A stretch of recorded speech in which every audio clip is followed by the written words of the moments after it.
할렐루야.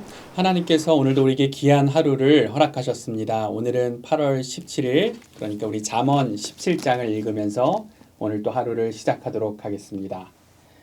마른 떡 한 조각만 있고도 화목하는 것이 제육이 집에 가득하고도 다투는 것보다 나으니라.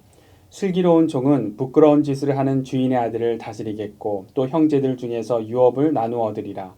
도가니는 은을, 풀무는 금을 연단하거니와 여호와는 마음을 연단하시느니라. 악을 행하는 자는 사악한 입술이 하는 말을 잘 듣고 거짓말을 하는 자는 악한 혀가 하는 말에 귀를 기울이느니라. 가난한 자를 조롱하는 자는 그를 지으신 주를 멸시하는 자요 사람의 재앙을 기뻐하는 자는 형벌을 면하지 못할 자니라. 손자는 노인의 면류관이요 아비는 자식의 영화니라. 지나친 말을 하는 것도 미련한 자에게 합당하지 아니하거든 하물며 거짓말을 하는 것이 존귀한 자에게 합당하겠느냐. 뇌물은 그 임자가 보기에 보석 같은즉 그가 어디로 향하든지 형통하게 하느니라. 허물을 덮어주는 자는 사랑을 구하는 자요 그것을 거듭 말하는 자는 친한 벗을 이간하는 자니라. 한마디 말로 총명한 자에게 충고하는 것이 매 100대로 미련한 자를 때리는 것보다 더욱 깊이 박히느니라. 악한 자는 반역만 힘쓰나니 그러므로 그에게 잔인한 사자가 보냄을 받으리라. 차라리 새끼 빼앗긴 암곰을 만날지언정 미련한 일을 행하는 미련한 자를 만나지 말 것이니라. 누구든지 악으로 선을 갚으면 악이 그 집을 떠나지 아니하리라. 다투는 시작은 둑에서 물이 새는 것 같은즉 싸움이 일어나기 전에 시비를 그칠 것이니라. 악인을 의롭다 하고 의인을 악하다 하는 이 두 사람은 다 여호와께 미움을 받느니라. 미련한 자는 무지하거늘 손에 값을 가지고 지혜를 사려 함은 어찌 믿고 친구는 사랑이 끊어지지 아니하고 형제는 위급한 때를 위하여 낳느니라. 지혜 없는 자는 남의 손을 잡고 그의 이웃 앞에서 보증이 되느니라. 다툼을 좋아하는 자는 죄가를 좋아하는 자요 자기 분을 높이는 자는 파괴를 구하는 자니라. 마음이 굽은 자는 복을 얻지 못하고 혀가 패악한 자는 재앙에 빠지느니라. 미련한 자를 낳는 자는 근심을 당하나니 미련한 자의 아비는 낙이 없느니라. 마음의 즐거움은 양약이라도 심령의 근심은 뼈를 마르게 하느니라. 악인은 사람의 품에서 뇌물을 받고 재판을 굽게 하느니라. 지혜는 명철한 자 앞에 있거늘 미련한 자는 눈을 땅 끝에 두느니라. 미련한 아들은 그 아비의 근심이 되고 그 어미의 고통이 되느니라. 의인을 벌하는 것과 귀인을 정직하다고 때리는 것은 선하지 못하니라. 말을 아끼는 자는 지식이 있고 성품이 냉철한 자는 명철하니라. 미련한 자라도 잠잠하면 지혜로운 자로 여겨지고 그의 입술을 닫으면 슬기로운 자로 여겨지느니라. 아멘. 하나님이 우리에게 주신 귀한 진리의 말씀입니다. 오늘 예수님의 말씀과 함께 계속해서 묵상하며 하나님의 진리의 말씀으로 승리하기를 원합니다. 오늘 찬송가 320장 나의 죄를 정케 하사 우리 찬송 하나님께 드리도록 하겠습니다.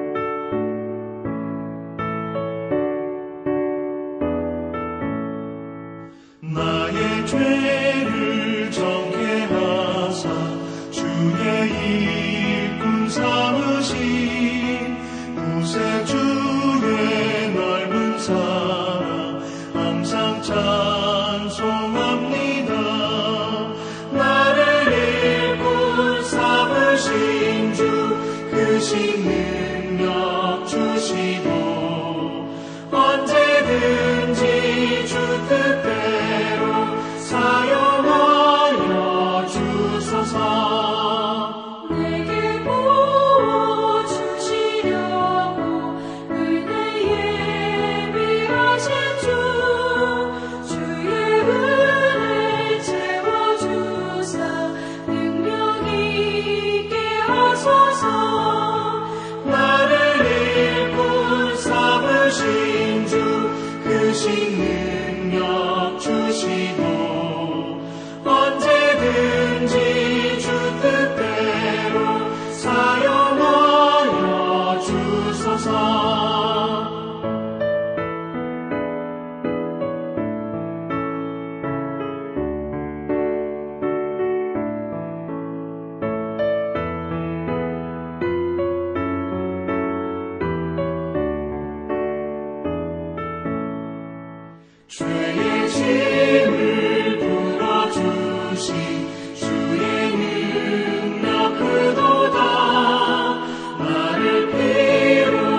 크신 능력 주시고 언제든지 주 뜻대로 사용하여 주소서.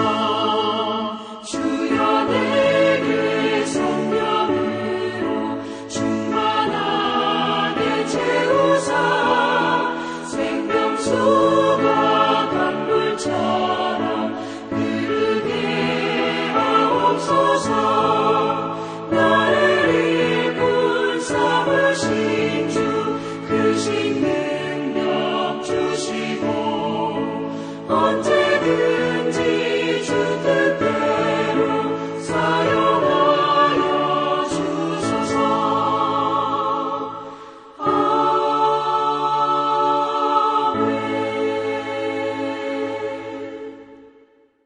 좋으신 은혜 하나님 감사합니다.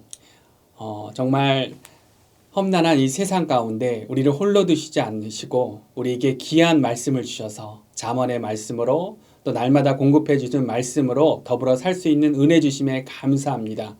이 귀한 말씀을 통해 하나님의 음성을 들으며 하나님의 약속을 붙잡고 오늘도 승리하는 귀한 하루 될 수 있도록 우리 삶 가운데 역사하여 주시옵소서. 감사드리며 우리 주 예수 그리스도 이름으로 기도드렸습니다. 아멘. 오늘 우리에게 주신 말씀 함께 같이 보도록 하겠습니다. 우리 생명의 삶 우리 말씀 사사기 우리 6장 33절부터 우리 40절 말씀 함께 같이 보도록 하겠습니다.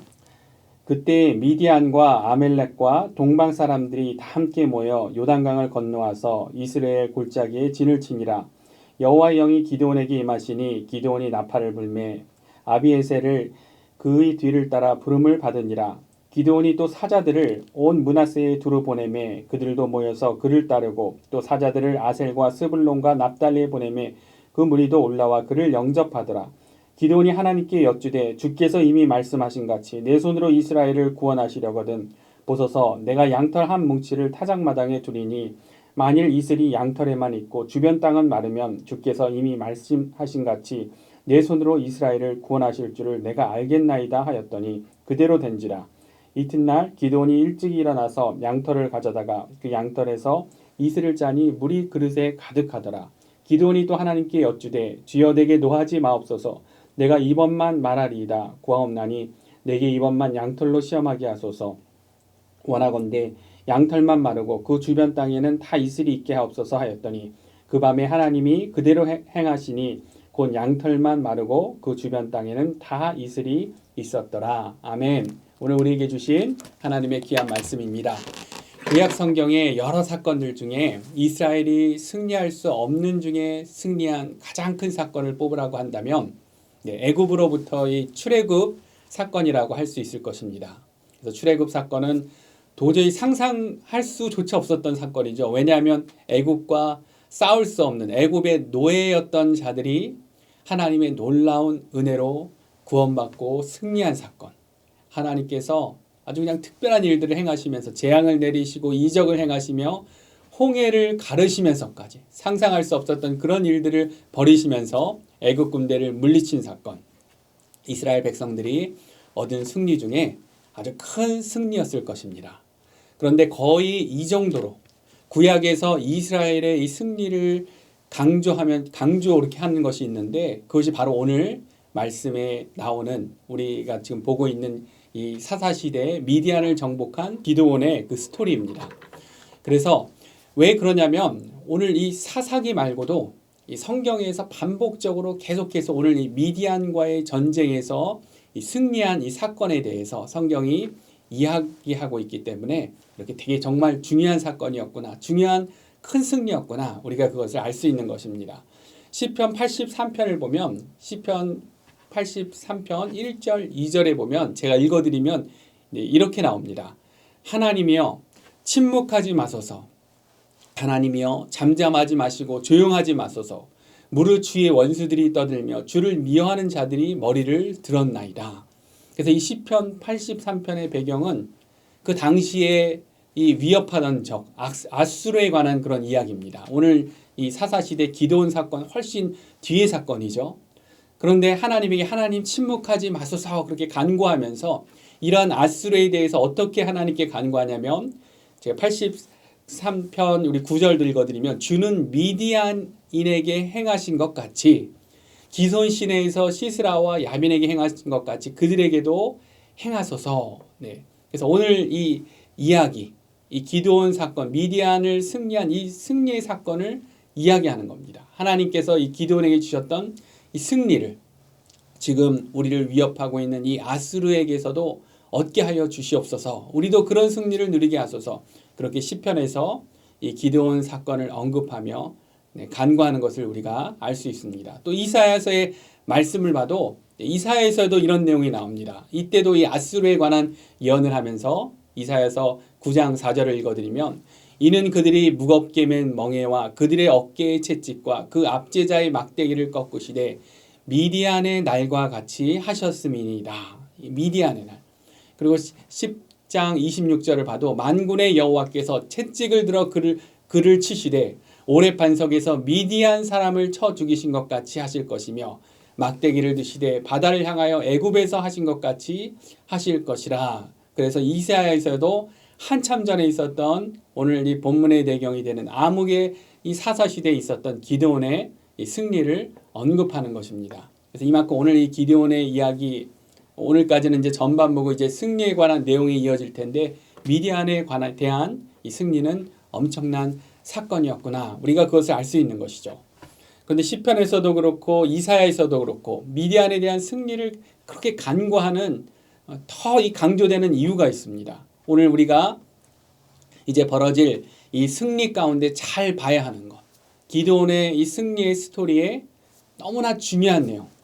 오늘 본문에서도 성경이 감추지 않고 그대로 이 보여주고 있는 내용. 우리가 잘 봐야 될 내용. 그것이 무엇이냐? 그것은 바로 우리 하나님께서는 너무나도 연약하고 보잘것없는 소망 없어 보이는 그런 사람을 통해서도 하나님의 방법으로 승리를 이루신다는 바로 그 사실, 그 진리인 것입니다. 이것이 성경이 보여주는 승리의 핵심적인 그러한 내용입니다. 우리는 기드온과 이 300용사 하면은 우리가 잘 알고 있죠. 기드온 하면 이 항아리, 이 횃불 작전으로 이 승리한 그 내용만 이제 생각하기 때문에 이 기드온 정말 용맹한 그 사사 중에 하나였지 우리가 그렇게 기억하지만 이 기드온이 어떠한 자였는지를 우리가 처음부터 어떤 자였는지를 잘 봐야 하는 것이죠. 성경에 나온 그대로 본다면 정말 연약하고 보잘것없는 실망스러운 자가 기드온이었던 거죠. 기드온은 하나님의 일을 감당할 수 있는 그런 자가 아니었습니다. 기드온의 그 집안도 아버지도 어떤 사람이라고 나옵니까? 이 약속의 땅 가나안 땅에 들어왔는데 이 기드온의 이 집안이 뭘 하고 있습니까? 하나님의 말씀은 다 잊어버리고 바알을 열심히 섬기는 그러한 자들이죠. 열심히 섬기는 자들 정도가 아니라 이 신학자들은 바알 아세라 이 종교 지도자들이었을 것이다. 그렇게까지 이야기합니다. 또 이 기드온은요. 하나님의 일을 감당할 그 용맹함도 없는 거 우리가 그 모습을 성경이 가리고 있지 다 보여주지 않습니까? 여호와의 사자가 이 기드온에게 처음 나타났을 때 기드온이 어떻게 하고 있었습니까?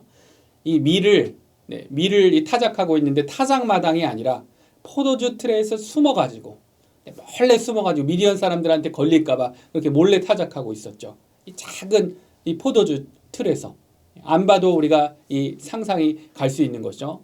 그렇게 막 몰래 타작을 하고 있는데 그러다가 여호와의 사자를 만났을 때 얼마나 놀랐겠습니까?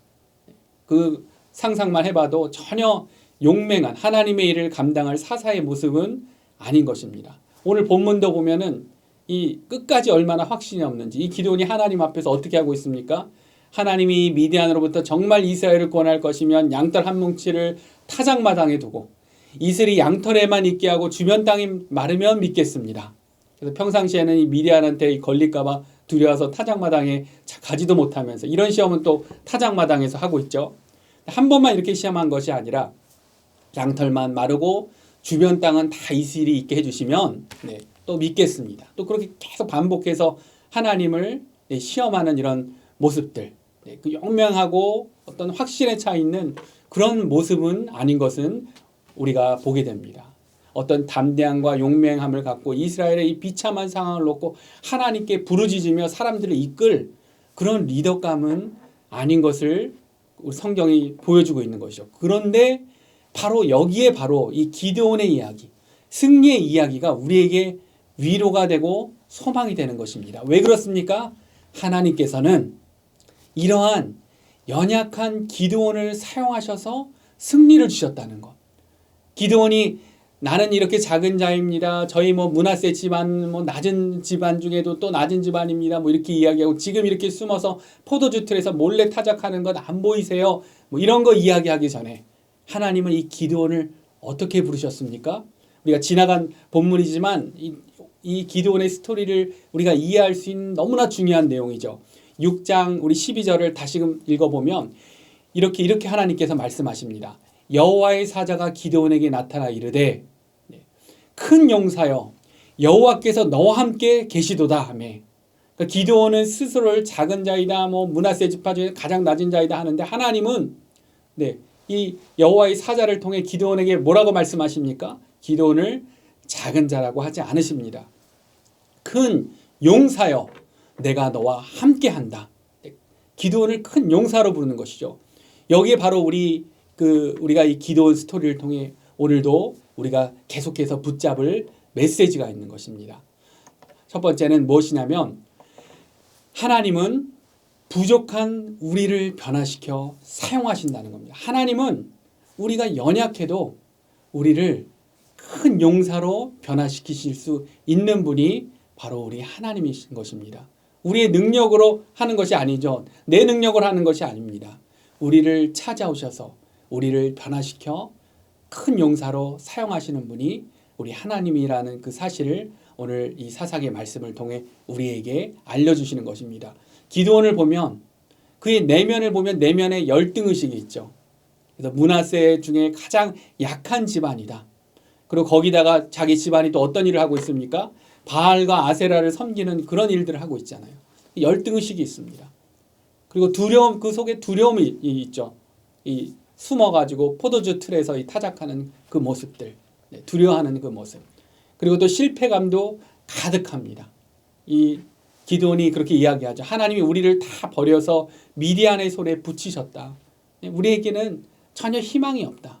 그런데 어떻습니까? 하나님께서는 이런 기드온을 찾아오셔서 큰 용사로 사용하기로 작정하셨습니다. 그리고 반복적으로 약속하시는 겁니다. 6장 14절에 여호와께서 그를 향하여 이르시되 너는 가서 이 너의 힘으로 이스라엘을 미디안의 손에서 구원하라. 내가 너를 보낸 것이 아니냐. 이렇게 말씀하십니다.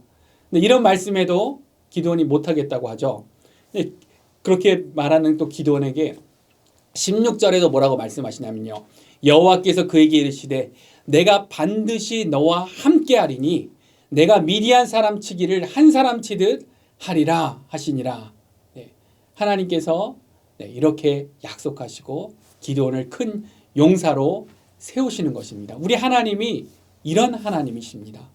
그래서 우리도 오늘 하나님의 백성으로 살아가면서 적과 꿀이 흐르는 가나안 땅에 들어와 살고 있다고 하는데, 그런데 여전히 삶의 여러 상황 가운데 또 세상이 어떻게 돌아가는 건지 알 수 없는 이런 팬데믹 상황 가운데 이리저리 치이고 여러 문제들로 고민하고 미디안 군대처럼 두렵고 힘든 상황이 우리에게 닥칠 수 있습니다. 그런 상황 가운데 있을 수 있습니다. 그런데 그냥 오늘 말씀을 보면 그런 가운데 그냥 포기해버리는 것이 아니죠. 그렇게 실패감 가운데 있는 것이 아니죠. 오늘 말씀을 본다면 오늘 이 기드온을 찾아오신 하나님을 우리도 다시 만나야 하는 것입니다. 하나님은 우리를 큰 용사라고 불러주십니다. 왜냐하면 우리의 능력을 보는 것이 아니기 때문에, 우리 어떤 타고난 재능과 어떤 갖고 있는 은사를 보는 것이 아니기 때문에 우리에게 능력으로 함께 하시며 우리에게 하늘로부터 하나님께서 은사를 주실 것이기 때문에, 그렇기 때문에 우리를 큰 용사라고 부르시는 것입니다. 하나님께서 이 연약한 이 기드온을 큰 용사로 변화시키는 이 이야기, 이 이야기는 오늘 구약 이 사사기에만 나오는 그런 내용이 아닌 것이죠. 우리 예수님께서 어떻게 하셨나를 생각해 보면, 우리 예수님께서 이 땅에 오셔서 그 소중한 복음을 선포하시며 하나님의 나라를 선포하실 때, 그 일을 위해 함께할 일꾼들을 부르실 때, 예수님이 부르신 제자들을 보면 이 제자들이 어디에 막 뛰어나고 잘나고 능력이 있어서 부르신 것이 아니시죠. 돈은 조금 있을지 몰라도 이 늘 죄인 취급받던 로마의 앞잡이 배신자 취급받던 세리 마태.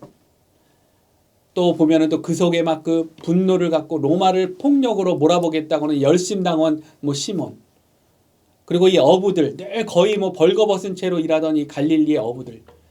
그런데 하나님께서는 예수님께서는 이러한 자들을 부르셔서 하나님의 큰 용사로 세우셨습니다. 그리고 심지어 이들이 십자가 사건 때 넘어지고 포기하고 도망했을 때도 부활하신 예수님이 먼저 하신 일이 무엇입니까? 다시 찾아오셔서 회복시키시고 이들을 용사로 세워주신 것입니다. 그러니까 우리의 자세는, 우리 신앙의 자세는 우리의 상황을 보면서 우리를 보면서 우리 자신을 보면서 포기할 것이 아니라 실패감에 젖어 있을 것이 아니라 부족한 우리를 사용하실 하나님께로 그 시선을 향하면서 소망을 갖고 예수님이 우리에게 이미 주신 승리의 그 약속을 붙들고 끝까지 하나님의 능력을 구하는 것이 바로 우리의 신앙의 자세가 되어야 하는 것입니다. 이것이 오늘 기도원을 통해 주시는 첫 번째 메시지인 것입니다. 그리고 우리가 그런 자세로 우리가 계속해서 날마다 할 일은 성령 충만하는 것. 그것이 우리가 해야 될 일입니다. 성령 충만으로 하나님의 능력을 힘입을 하는 것. 그것이 오늘 또 사사기 말씀을 보면 알 수 있는, 우리가 하나 더 붙잡을 수 있는 메시지인 것이죠. 오늘 본문을 보면 기드온이 여전히 연약한 자이지만, 그래서 오늘 본문에서도 계속 하나님을 양털로 시험을 하지만, 그런데 오늘 말씀을 보면 이런 기드온이 크게 변화되고 있는 그 모습이 나옵니다. 오늘 우리 33절, 34절 한번 다시 읽어볼까요? 6장 33절, 34절 읽겠습니다. 그때 미디안과 아멜렉과 동방 사람들이 다 함께 모여 요단강을 건너와서 이스라엘 골짜기에 진을 치니라. 네, 엄청나게 그 위협적인 그러한 상황이죠. 네, 이런 미디안을 피해서 타작마당이 아니라 이 포도주 틀에서 숨어가지고 이 타작을 하던 기드온이었습니다. 그런데 34절 말씀을 보십시오. 여호와의 영이 기드온에게 임하시니 기드온이 나팔을 불매 아비에셀이 그의 뒤를 따라 부름을 받으니라. 기드온이 어떻게 된 겁니까? 미디안 군대가 두려워가지고 그렇게 숨어가지고 타작을 하던 기드온이 미디안과 아멜렉과 이 동방의 모든 군대가 지금 진을 치고 있는데 나팔을 부는 겁니다. 이 나팔 부는 게 뭡니까? 대놓고 나 여기 있다, 나 죽여도 좋다, 이렇게 하는 거죠. 어떻게 이런 용기가 생겼습니까? 그것이 바로 34절에 나오는 그 말씀에 힌트가 있는 것이죠. 어떻게 되어 있습니까? 여호와의 영이 기드온에게 임하시니. 그래서 여호와의 영이 임하면 포도주 틀에 숨던 이 기드온에게 담대함이 생깁니다. 여호와의 영이 임하면 지혜가, 하나님이 주시는 지혜를 갖게 되는 것입니다. 우리가 잘 아는 이제 이어지는 기드온의 이 항아리 횃불 작전. 나중에 말씀을 잘 보시면 하나님이 항아리를 들고 이렇게 해라 뭐 저렇게 해라 직접적으로 명령하지 않으셨습니다. 근데 누가 이런 지혜를 주신 것입니까? 성령 충만하면 하나님께서 그러한 지혜를 주시고 그렇게 기드온을 사용하시는 것입니다. 이 신약성경 히브리서 11장에도 보면 기드온의 이름이 나옵니다. 이 믿음장이라고 하는 히브리서 11장이죠. 히브리서 11장 32절 제가 읽어드리면 이렇게 기록되어 있습니다. 내가 무슨 말을 더하리요? 기드온, 바락, 삼손, 입다, 다윗 및 사무엘과 선지자들의 일을 말하려면 내게 시간이 부족하리로다. 이렇게 기드온이 언급되고 있는데 히브리서가 어떻게 이야기합니까? 기드온이 다윗, 사무엘 이런 믿음의 사람들 위치에 있는 자라는 겁니다. 그래서 우리가 이 다윗과 사무엘을 생각해 보면 어린 시절부터 하나님을 신실하게 따르던 이 다윗, 사무엘 아닙니까? 그런데 이 우상 숭배 집안 출신 겁장이 기드온과 이게 같이 언급되고 있습니다. 미디안 군대를 피해 가지고 그렇게 숨어 가지고 타작하던 기드온. 하나님이 주신 첫 명령, 바알의 제단을 헐고 아세라상을 찍으라는 명령도 낮에는 두려워서 못하고 밤에 몰래 하던 기드온이죠. 근데 이랬던 기드온이 오늘 말씀에 보면 적들에 맞서서 감히 나팔을 불기 시작하는 것입니다. 하나님으로부터 용기와 지혜가 주어지고 큰 용사로 세워지는 모습을 볼 수 있습니다. 그 많은 미디안 연합군, 이스라엘 전체 군대를 다 모아도 승산이 없는 전쟁에 이스라엘 군대의 1%도 안 되는 300명으로 이제 승리를 거두는 그러한 내용이 나오게 되는 것입니다. 다윗도 못 해봤을 그런 승리를 이루시는 것이죠. 어떻게 이렇게 될 수 있을까? 어떻게 다윗과 사무엘과 같이 그렇게 이름이 불리게 될 수 있을까? 여호와의 영이 임하면 그 누구든 하나님이 큰 용사로 부르시면 이렇게 될 수 있다는 것입니다. 우리는 더욱 축복된 세대인 것이 은혜의 시대, 복음의 시대, 우리 예수님께서 승천하시며 우리를 고아처럼 버려두시지 않고 보혜사 성령님을 우리에게 선물로 보내주셨습니다. 성령님이 우리와 함께하고 계십니다. 우리가 하나님의 능력과 지혜로 사는 방법, 연약한 우리가 우리의 연약함을 넘어서 승리할 수 있는 비결, 그것은 우리 안에 계신 성령님을 의지하여 성령 충만하며 살아가는 그러한 삶의 모습인 것입니다. 팬데믹으로 위축되고 두려울 수 있는 그런 시대지만 이럴 때일수록 더욱 성령 충만한 그러한 때가 되도록 해야 합니다. 하나님의 백성은 그 누구도 예외가 없습니다. 우리 하나님 그의 배경을 보지 않으십니다. 그의 재능과 능력을 보지 않으십니다. 예수님께서 그의 제자들을 부르셨던 것처럼 우리는 그 부름에 응하면 그리고 성령 충만하면 큰 용사로 사용될 수 있는 것입니다. 위축된 우리의 상황 가운데도 큰 우리가 나팔을 불 수 있는 그런 담대함을 얻을 수 있는 것입니다. 그렇게 오늘도 여러분의 가정에서 또 직장에서 사역 가운데서 하나님의 큰 용사 예수님의 큰 제자로서 하나님이 주신 사명을 잘 감당하는 하나님께 큰 승리를 올려드리는 우리 모두가 되시기를 우리 주 예수님의 이름으로 축원합니다. 함께 기도하도록 하겠습니다. 하나님 은혜 감사합니다. 너무나도 부족한 우리들을 두려움과 실패감과 여러 가지 위축된 상황 가운데 있는 우리를 작은 자라 부르지 않으시고 큰 용사로 부르시고 우리를 사용하시는 하나님이셔서 너무나 감사합니다. 우리가 계속해서 우리의 상황을 보며 우리의 자신의 연약함을 보며 무너진 채로 그런 살아가는 모습이 아니라 오늘 주신 말씀을 붙잡고 예수님께서 우리에게 주신 새로운 정체성을 붙들고 오늘도 승리할 수 있는 그런 하루 될 수 있도록 주님 역사하여 주시옵소서.